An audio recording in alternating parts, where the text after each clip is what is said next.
continuação do livro Cristão Contagiante, de Mike Milkberg e Bill Hybels. Vamos para o capítulo de número 5, o impulso da compaixão. Diga-me então, o que vocês estão fazendo para ajudar os pobres da sua região? Vocês têm programas para alimentar os famintos, vestir os necessitados e abrigar os sem-tetos? Ao viajar por várias partes do mundo para falar sobre o que a Igreja Willow Creek está fazendo para alcançar os não religiosos, esse tipo de pergunta sempre surge. Fico feliz porque elas são feitas. Isso porque acho animador tantas pessoas de tantos lugares, de perspectivas cristãs e não cristãs, entenderem que cuidar de necessidades tangíveis dos seres humanos é parte integral de um cristianismo genuíno. Parecem ter uma consciência inata de Tiago 1,27. A religião que Deus, o nosso Pai, aceita como pura e imaculada é esta: cuidar dos órfãos e das viúvas em suas dificuldades. A natureza essencial da compaixão ecoa por toda a Bíblia. No Antigo Testamento, Deus disse: eu lhe ordeno que abra o coração para o seu irmão israelita, tanto para o pobre quanto para o necessitado de sua terra. Deuteronômio 15:11. No Novo Testamento, Jesus transformou o assunto numa questão pessoal. Digo-lhes a verdade: o que vocês fizeram em algum dos seus menores irmãos, a mim o fizeram. Mateus 25:40. E Paulo, após descrever seu chamado e de Barnabé pela igreja de Jerusalém, relembrou em Gálatas 2:10. Somente pediram que nos lembrássemos dos pobres e me esforcei por fazer. A falta de compaixão é um sinal palpável de que algo está espiritualmente errado, seja um problema organizacional, seja uma individual ou cristianismo que não se importa com o sentimento alheio não atrai interessados, mas a demonstração clara e coerente do amor cristão é um poderoso imã. Uma ilustração de beira de estrada. Jesus ilustrou a importância da compaixão em uma das famosas histórias, que pode ser encontrada em Lucas 10. É sobre um judeu que seguia de Jerusalém rumo à cidade de Jericó. Ele havia percorrido perto do caminho quando alguns ladrões apareceram sorrateiramente. Eles o roubaram e despiram, o espancaram e o deixaram meio inconsciente à beira da estrada. Pouco tempo depois, veio um sacerdote caminhando. O viajante ferido avistou-o e pensou que sua sorte finalmente estava mudando. Mas o sacerdote passou pelo outro lado da estrada, sem nem mesmo diminuir o ritmo. Pouco depois, outro homem religioso, um levita, apareceu.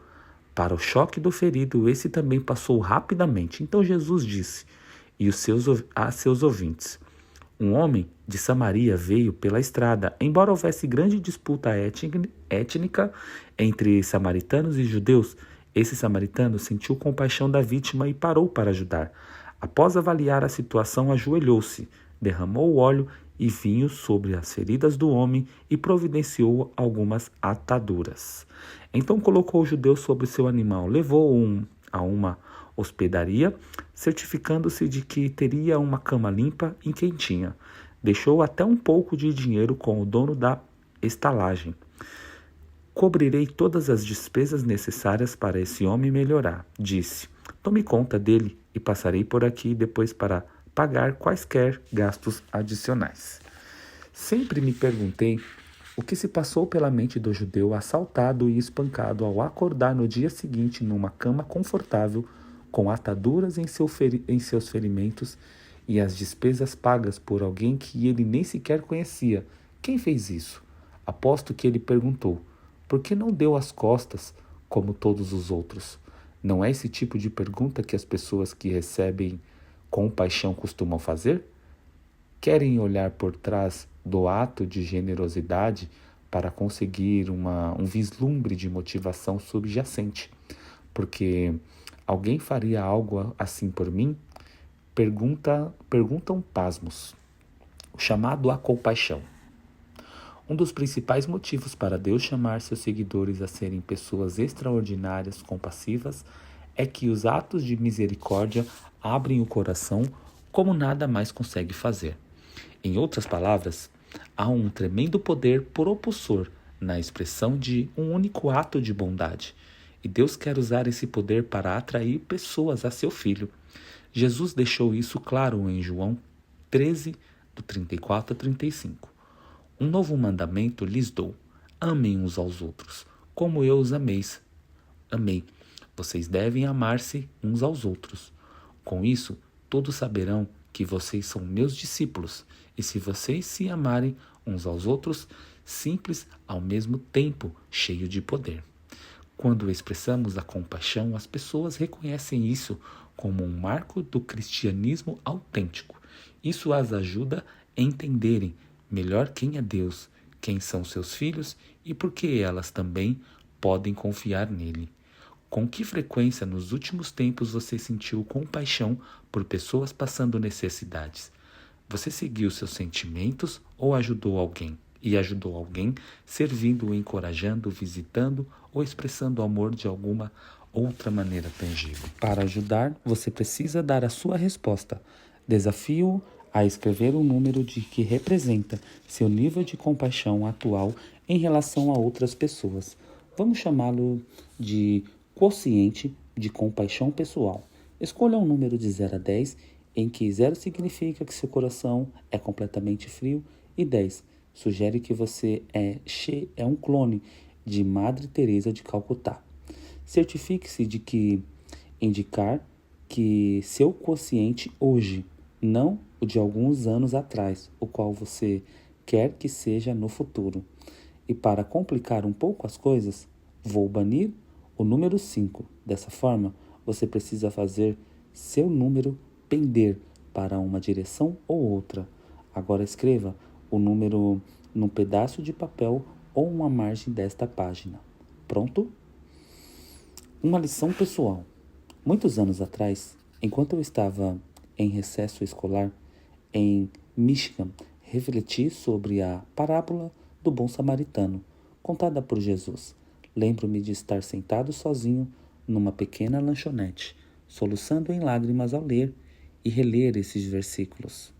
Fiquei arrasado ao perceber que meu consciente pessoal de compaixão se tornava perigosamente baixo.